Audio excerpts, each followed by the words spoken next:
Bore da, a chroeso cynnes iawn i'r ffwrnes yn Llanelli ac i Sir Gâr ymhlith y talent sydd gyda ni'n perthyn i tîm cynghorwyr Sir Gâr ar y cyngor. Mae'r cynghorydd Arweinydd Williams sydd yn fardd godidog yn ogystal ac yn gynghorydd. A nes i ofyn iddo fe, byddai'n fodlon llunio englyn ar gyfer y gynhadledd a fe gytunodd e. A wi am rannu fe gyda chi, nath e alw fe'n heddiw yn berthnasol iawn. Yma mae cawl ac mae can hen arwyr yn berwi yn y sosban, fel gwres hanes ei hunan, a'r gred yw bod draig ar y dan. Diolch i Arweinydd am ei ofyn ac am y neges sydd yn fod. Falch iawn o'ch eich cyfarch chi y bore yma, sefyll o'ch blaen yn y gynhadledd, i'ch croesawu chi'n ffurfiol i Sir Gâr i Llanelli ac i wneud hynny fel arweinydd cyntaf Plaid Cymru ar gyngor Sir Gâr. I ychwanegu at hynny, mae gyda ni'r clean sweep eleni gan mae Peter Hughes Griffiths yw cadeirydd y cyngor ar hyn o bryd. Mae Plaid Cymru ar gered yn Sir Gâr ac mae'n dda gweld Helen Mary yma bore yma. Fe brofodd Helen gyda'i buddigoliaeth yma yn Llanelli nôl yn 1999. Beth allwn ni gyflawni fel plaid, mewn man a fi ar un adeg yn un o gongolfeini y blaid lafur. Ac fod y sed wedi newid dwylo chydig o weithiau ers hynny, rwy'n gwbl hyderus. Bydd Helen yn ei wneud e'n hatric o buddigoliaethau ym mis Mai, ac y bydd hi yn cymryd ei lle yn briodol ac yn heiddiannol fel aelod y cynulliad dros Llanelli. Hefyd gallai ddymuno'r gorau i Simon Thomas ac i Adam Price. Simon yng Ngorllewin Cyfyrddin a De Pembro ac Adam yn ail gyne i berthynas etholiadol gyda Dwyrain Cyfyrddin a Dinefwr. Mae'n gyfnod ardderchog i chi ymweld â ni yma yn Sir Gâr ac yn arbennig yma yn Llanelli.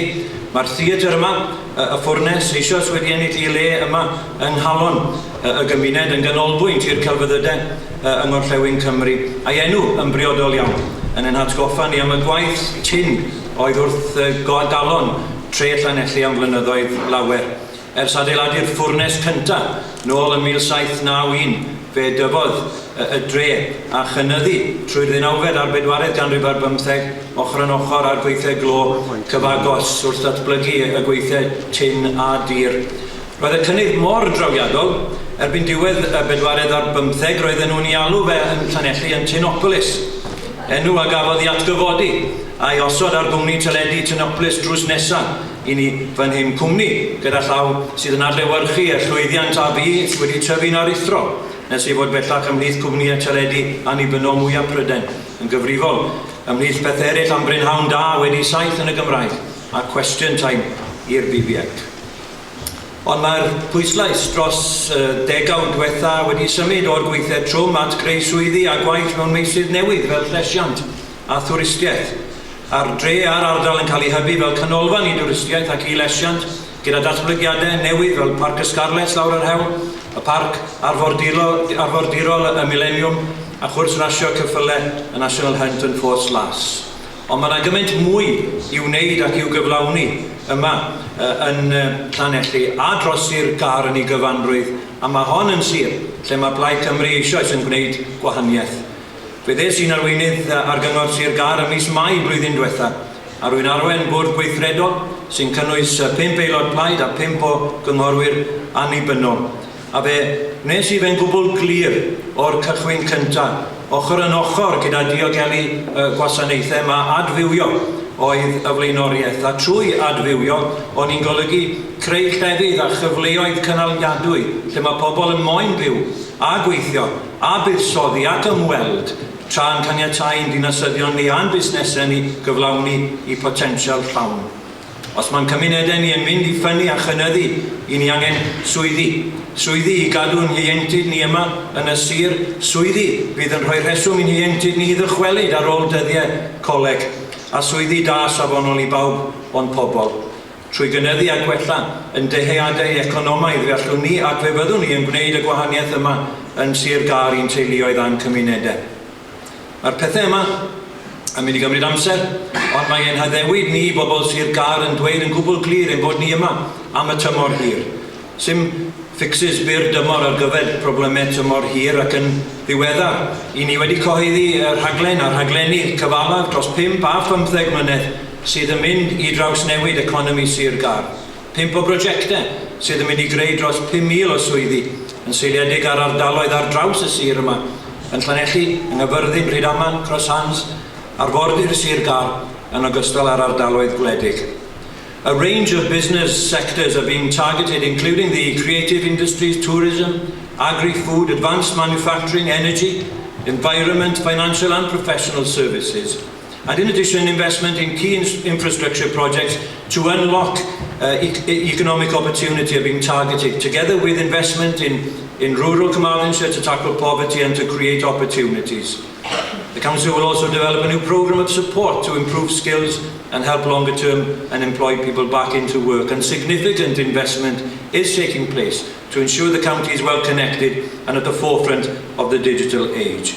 High levels of digital connectivity are now in place in Carmarthenshire for us to benefit from in both our home and work lives. More investment is underway and planned within our transport infrastructure, including new link roads at Crosshands and to the west of Carmarthen.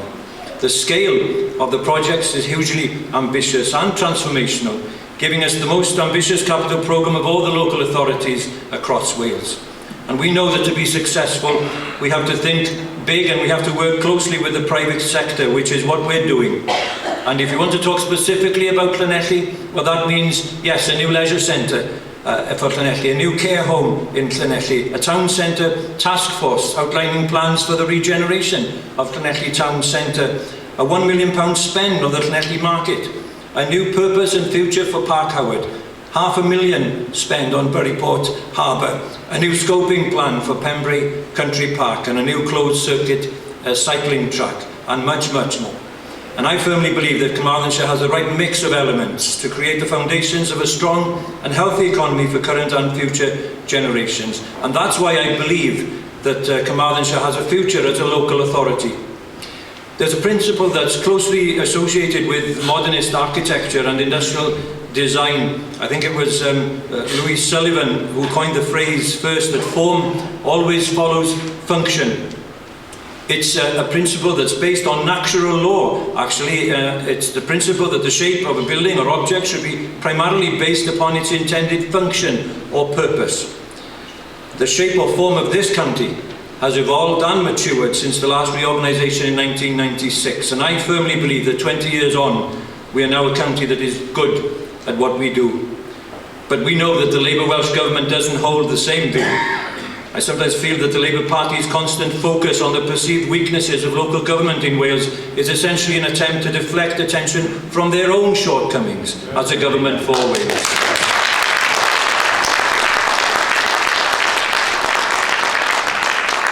Reorganisation has been talked about for several years and we still don't know what the future has in store for us. We've seen several maps that plot out various options for new county boundaries. Some maps have shown a freestanding Carmarthenshire. Others suggest mergers with Pembrokeshire or Ceredigion or both, and the re-emergence of Dyfed. And I've listened carefully to the arguments for and against change. And we as a council have made our position very clear. In April of last year, even before I became leader, I submitted a notice of motion to the County Council stating unequivocally that in any proposed reorganisation of local government, Carmarthenshire County Council should remain within its existing boundaries as a standalone local government authority. That motion received the almost unanimous support of the Council. And to a great extent, it's a measure of the faith that we as a Council have in our staff, because they're people who work hard day in, day out to ensure that we remain one of the best performing councils in Wales. But choosing to remain as a standalone authority doesn't mean that we pull up the drawbridge and declare some sort of independence for the county. We've always been outward looking, and for many years we've sought opportunities to cooperate with neighbouring authorities. We share boundaries with 5 other local authorities: Ceredigion, Pembrokeshire, Swansea, and Port Talbot and Powys, and we've worked closely with them all on various issues.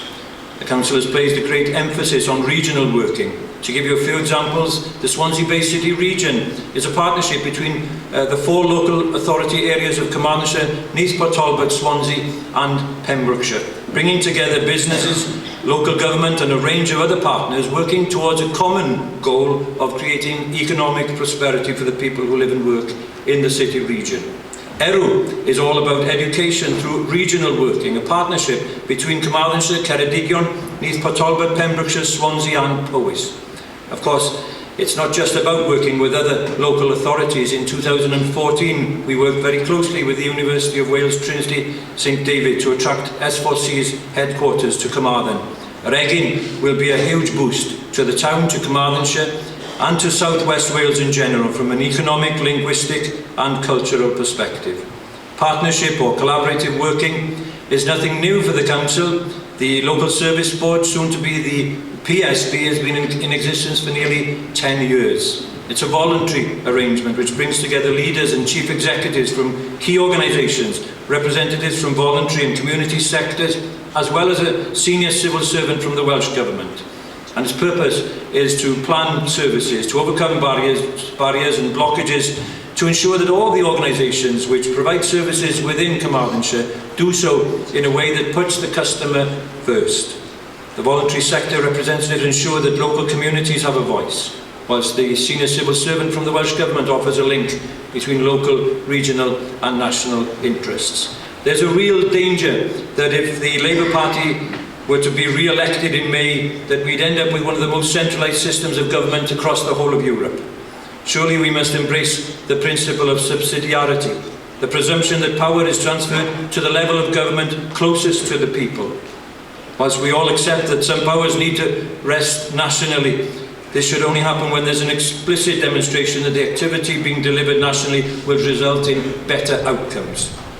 Leighton Andrews needs to show faith in the leaders of local government in Wales. By all means, challenge us to continually improve.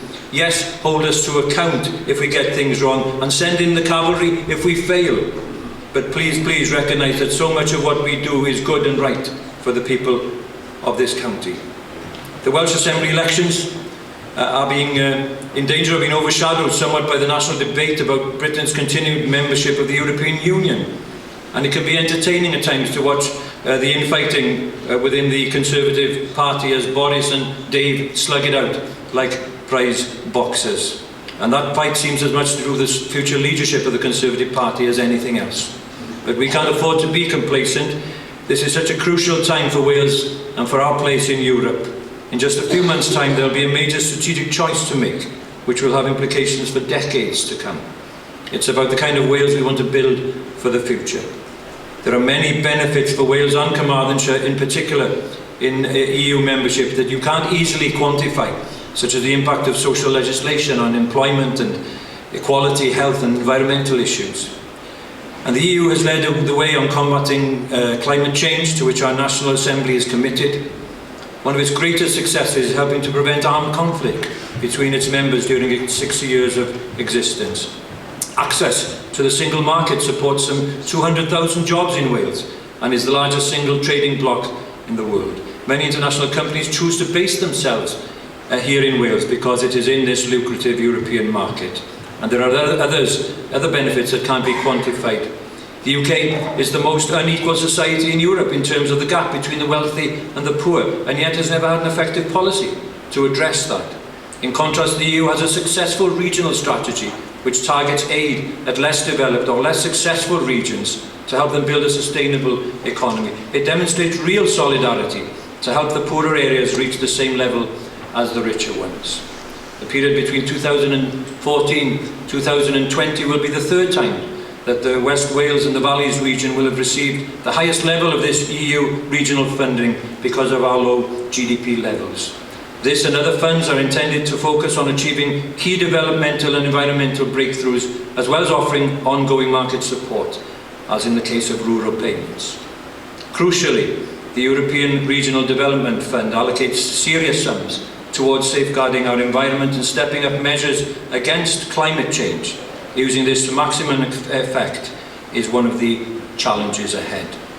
The EU provides many other funding opportunities from which Wales and Carmarthenshire has benefited, such as in agriculture, fishing and rural areas for education and training, research and innovation. And I feel it's essential that we have an open and honest debate on Wales' future within the EU, and To do that, we need to know the facts. And research shows unequivocally that Wales is a net beneficiary of EU membership. We've started that debate here in Carmarthenshire, and as a council, resolution has put down and stated emphatically that we will support the Yes campaign. We believe that remaining as a part of the European Union is vital to the long-term security of Carmarthenshire businesses and to building a stronger and prosperous local economy. And we've called upon Carmarthenshire businesses and public sector organisations to highlight the importance of remaining within the European Union in the run-up to the EU referendum. A Plaid-led Welsh Government in Cardiff with vision and ambition could achieve so much more by working directly and closely with the European Commission and with other countries. Wales should be an active and enthusiastic partner. And Plaid Cymru will continue to work for reforms for a better and fairer EU, where Wales has its own seat at the table. We want a Europe that puts the interests of people first and which helps strengthen the economy and safeguards our rights and values. These are exciting times for Llanelli and for Carmarthenshire, and as I said earlier, Plaid Cymru is starting to make a real difference here. It's now time for Plaid Cymru to make that real difference across the whole of Wales. So let this conference at the Furnace put the fire in our bellies and energise us to campaign for a better Wales in Europe with Plaid Cymru at the helm. Thank you very much.